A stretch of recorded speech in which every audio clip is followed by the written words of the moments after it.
這就是我們今天的主角，来自耐克的 Kobe 11 Elite Pro 這一雙科比退役之戰上脚的 FTB 配色。我相信这个配色一定是无数科迷心目当中那个无可代替的鞋款。当年10000元左右的天价，真的是只有小部分的科迷才能负担得起。而这一次的复刻，虽然还是有一定的溢价，但是并不是特别夸张。反而现在的价格，我个人觉得还是比较合理的。至于它的配置跟元年区别不大，除了把元年的 Lunarlon 改成了 React 之外，其他基本上保持了跟元年相同的配置。虽然鞋垫上面的开槽没有元年来的深，但是在實際的穿着體驗上並不會有什麼太大的區別。鞋面也還是 Flyknit 加上皮革的組合。如果單看配置，它應該可以算是所有科比復刻的簽名鞋當中比較忠於元年的那一款了。不過它的重量控制相對比較一般，我也不記得元年單支的重量是多少了。反正這一次的復刻版單支 42.5 碼的重量在差不多400克左右，算不上特別輕質。好在它的整體重量分布還算比較均勻，穿在腳上的實際體感重量完全沒有問題，絕對不會成為我們在球場上的負擔。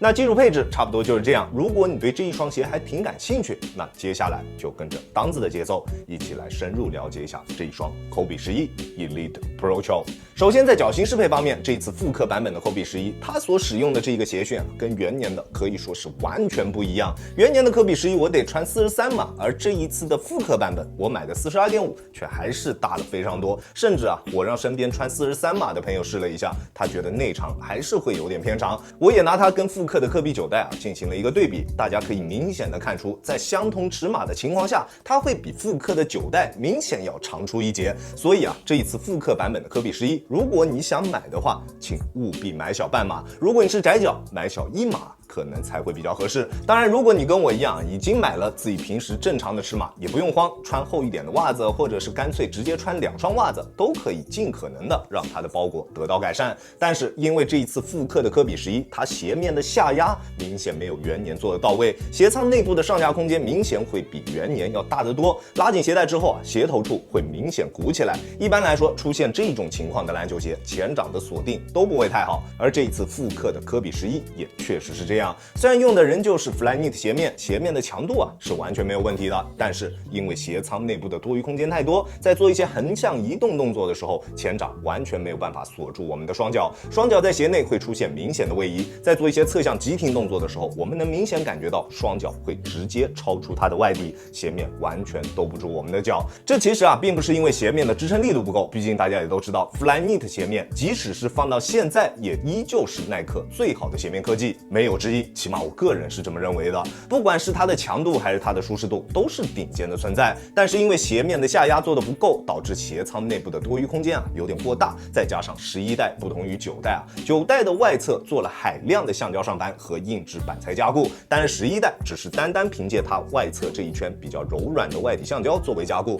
跟9代完全沒法比。而且因為9代的鞋面也明顯會比11代的更加厚實、更加硬挺，即使沒有外部的側牆，我們單討論它們的鞋面，9代的鞋面也會比11代的更加強韌、更加有力。所以雖然同為 Flyknit， 但是這次復刻的9代，它的鞋面支撐會遠強於這一次復刻的11代。這一次復刻版本的科比11，它的側向支撐是完全不夠用的。我也穿這一雙鞋打了幾場有一定強度的球局，腳踝韌帶直接發炎，沒有崴腳，但是右腳腳踝明顯發炎腫脹了起來。雖然我也不願意承認這一點，但是這一次復刻版本的科比11，確實就是一雙強度不夠用的籃球鞋。如果你想穿它去打球，請務必打腳或者是佩戴護踝。不過有一說一它的包裹舒適度還是非常高的。雖然鞋倉內部有着不少的多餘空間，但是只要是雙腳跟鞋面接觸的位置都非常舒服，沒有任何的異物感，沒有任何的勒腳或者是磨腳的問題。如果你買這一雙鞋並不是為了實戰，並不是為了運動表現，那就跟我一樣只是單純的想買這一雙鞋拿回來日常去壓馬路，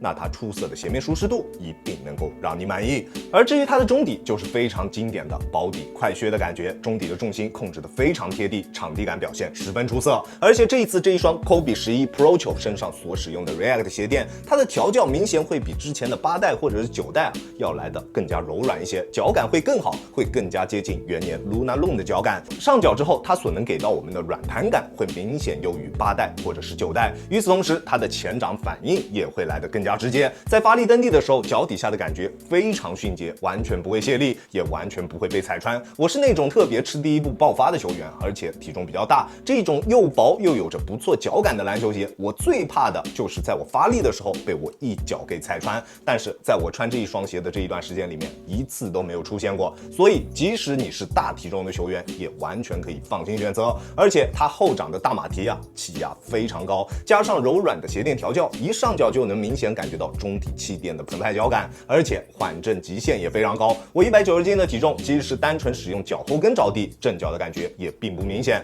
但是它的跑跳體驗相對來說就會比較平庸了。雖然中底的過渡十分絲滑，它的中底啊沒有任何的硬直抗扭鍵，這讓它的中底有了非常出色的一體性。在正常跑動的時候，從後掌過渡到前掌不會有任何斷層的感覺，但是在蓄力起跳的時候，它的後跟觸地感受會特別的糟糕。球鞋四周一圈的外底橡膠都做了明顯的加厚加硬處理，導致我們在使用腳後跟觸地的時候，觸地的感受會特別的生硬。正常跑動的感覺啊確實還不錯，前掌連續點地的起跳感覺也還不錯，但是蓄力起跳時的感覺並不是特別好，這一點你必須要了解到。如果你想要的是特別出色的那種運動表現方面的加成，顯然這一雙鞋啊並不會是你想要的。而作為一双中底沒有任何硬質板材加固的籃球鞋，大家一定會非常擔心它的抗扭是不是夠用，它的中底強度是不是能夠支持我們去打一些有強度的球局。答案是肯定的。雖然它的鞋面支撐啊確實差點意思，但是中底的抗扭卻出乎意料的完全沒有任何問題。它的中底啊非常易於彎折，自然彎折點也非常合理。不管是變向還是交叉步，在做這些動作的時候，腳底下的球鞋都能一直很好的貼合住我們的双腳。